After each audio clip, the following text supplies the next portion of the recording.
Okay, so this is my GEEKTASTIC video, episode 4, basically discussing the stuff that I'm a major geek for, or stuff within the geek realm of sci-fi, fantasy, superhero, um, just geekdom, what have you.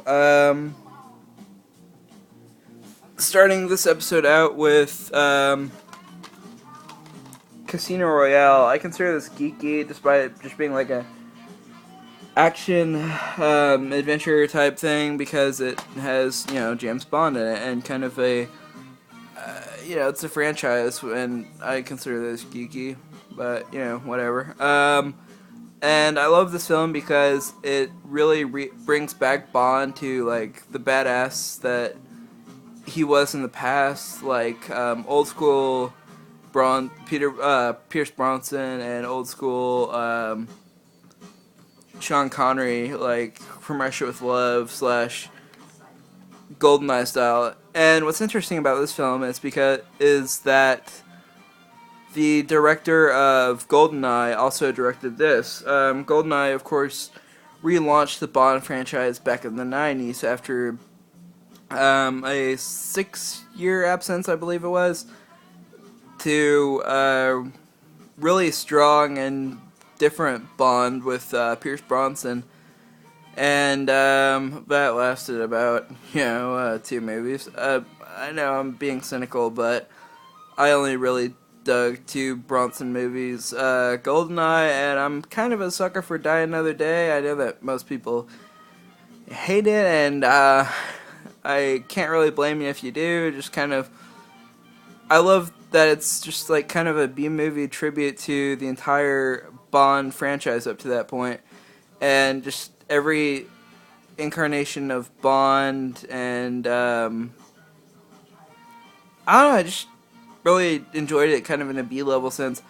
But Casino Royale really brought back the serious, ass-kicking, dark, cold Bond with Daniel Craig portraying him. I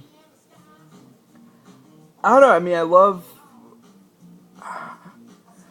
This is kind of with the same with Doctor Who, too. I love how different actors can really appease different director sensibilities. I mean, Pierce Bronson was dark, but kind of fun as well. Whereas Daniel Craig is like way more of a cold, dark Bond, and I feel that that's the same as say the Doctor Who thing with um, shit, what's his name? Russell something.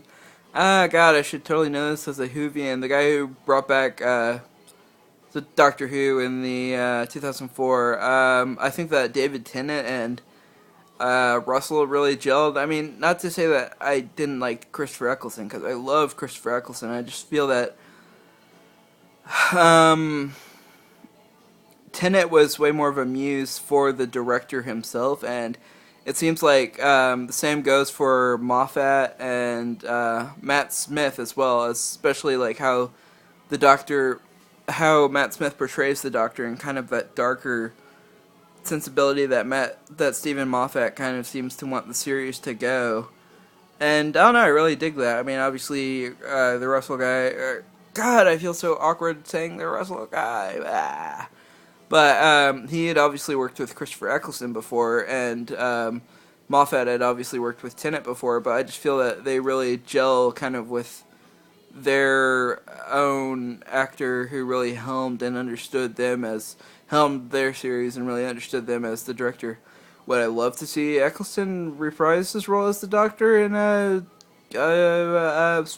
Doctor Who special? Definitely. Would I love to see Tennant reprise his role as a Doctor Who in a Doctor Who special? Definitely.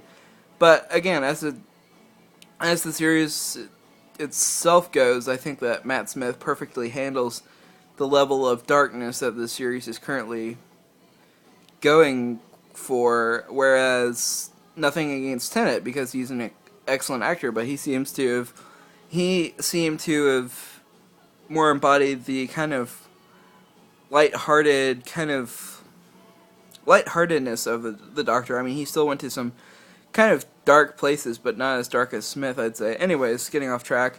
But Casino Royale is an amazing Bond film. The only criticism I would say about it would be the poker scene, because I don't know shit about poker, but I really dug how it kind of takes a Stanley Kubrick-esque approach of kind of paying attention to the atmosphere as well, because you can really feel the tension and the anxiety of the scene, like what's going to happen to Bond, is Bond going to be okay throughout this game, and like you don't really need to know anything about poker to really feel the anxiety about it. I'm sure that knowing about poker would help with the scene, but at the same time, it's not really a necessity. Next up, It's Always Sunny in Philadelphia. I know that this show is definitely not for everyone, given its extremely offensive nature. Some have even said it goes beyond South Park, but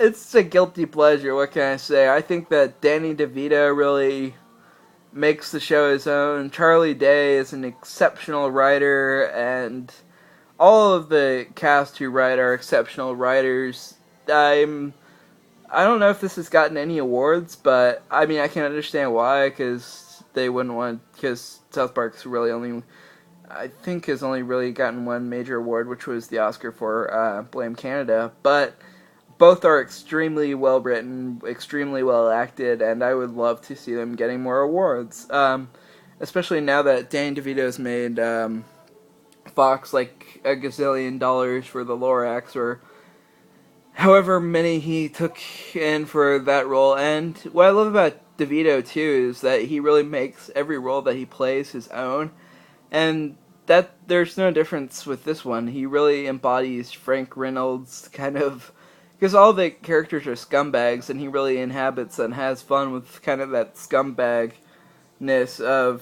Frank Reynolds, and just, I don't know, I mean, I can understand why people don't like it, because all the characters are complete assholes, like, more so than Seinfeld, but I don't know, if you have fun with it, you know, you have fun with it. If you hate it, you hate it. To each their own. But I personally really dig it. It's extremely offensive on so many levels, but I kind of dig that about it. I really love the one of the later episodes where the gang's all trying to get to see a movie, and Frank Reynolds is in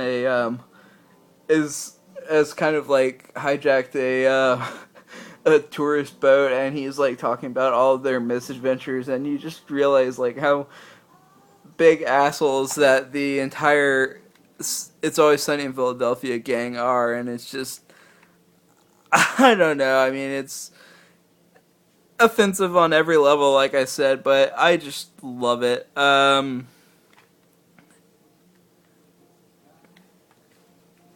And next up, on a more, I guess, innocent, less offensive note, Superman the Animated Series.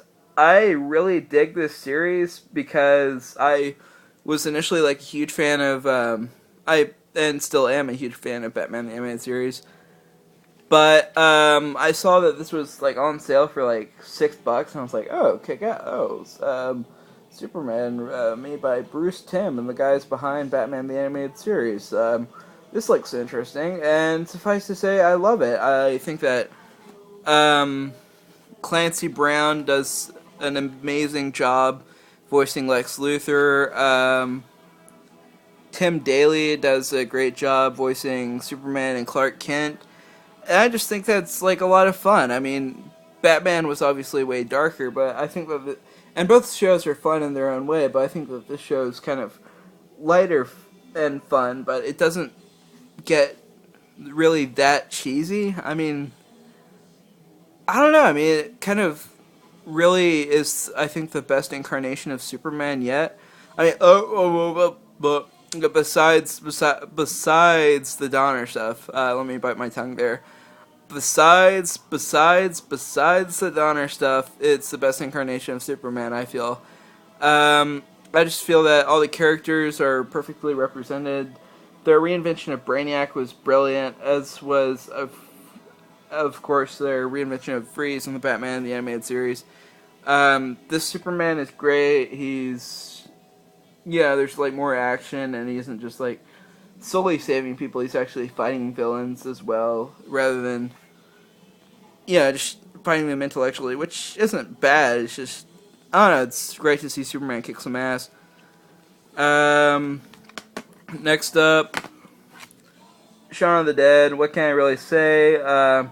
It's a brilliant piece of cinema about kind of the parody of the whole zombie and horror genre, and I just love meta filmmaking when it's done well. Like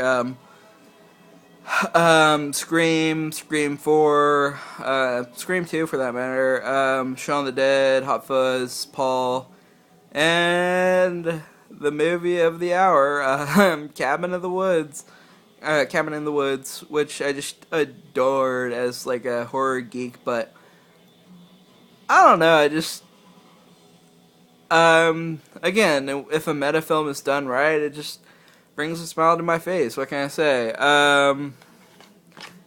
That's also what I kind of liked about the Muppets too. They were extremely meta, which I really dug.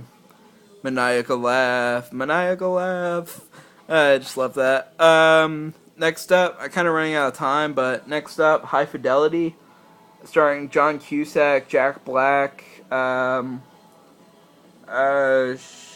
Shit, she was in 6 Feet Under. Lily Taylor, and a cameo by the Boss too. I just love the film as like a music geek and a geek for Cusack films. I really dig it. It's kind of like the guy's POV and kind of a rom-com, but I don't know, it's just like a rom-com made, I guess, for a guy audience, I guess, more so. I don't know.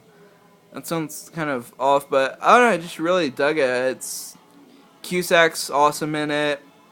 The soundtrack is just astonishing, especially like as a music geek. I really dig the whole soundtrack as a whole, and it really introduced me to the Beta Band, which I find is awesome. Great group, kind of blanking on how to describe them. I'm thinking Radiohead's the first thing that comes to mind. Kind of Radiohead meets Blur, I guess. Kind of meets Slowdive. But yeah, it's a great film. Cusack's great in it. Jack Black's amazing. Just fresh off the D, he really plays his character as like a music geek really well. And next up, I don't know if I'm gonna have time for this, but Mission Impossible Ghost Protocol. I just think that I thought that it was the best action film of last year. I guess on par with X-Men First Class. All the stunts were amazing. I saw it in an IMAX, and the tower in India scene, which is like I seriously got vertigo. I thought that I was gonna throw up, but you know, it's such a thrilling movie. Tom Cruise is amazing in it. The characters are great. The acting is great. The villain is kind of meh. But as one who just recently saw, as one who recently just saw The American Girl with the Dragon Tattoo, I was kind of surprised to figure out that he was the guy who played Daniel Craig's part in the Danish version. And I don't know, I just really dug it. It's kind of just a fun action film. I mean, it does get kind of dark, but not as dark as the third one. It's just, yeah, it's a blast. I mean, they kind of went it's kind of the Batman and Robin of the third's Batman Forever. I'm not saying that they're on that level. They're kind of, I don't know where I'm going with that comparison. I mean, obviously they're far superior to Batman Forever and Batman and Robin, but just, I guess, tonally, they do that without sacrificing good writing or the things that make them superior than those films. If that makes sense. Does that make sense? If anybody knows, help me out here. They're into the story. Just gotta say that they are better than Batman Forever and Batman and Robin by a long shot. They're both amazing films, and the fourth one especially. And I can't wait to see Avengers because Jeremy Renner's awesome in Mission Impossible 4, and Sawyer has a cameo. Hey Sawyer, Josh Holloway. Anyways, hope you enjoyed.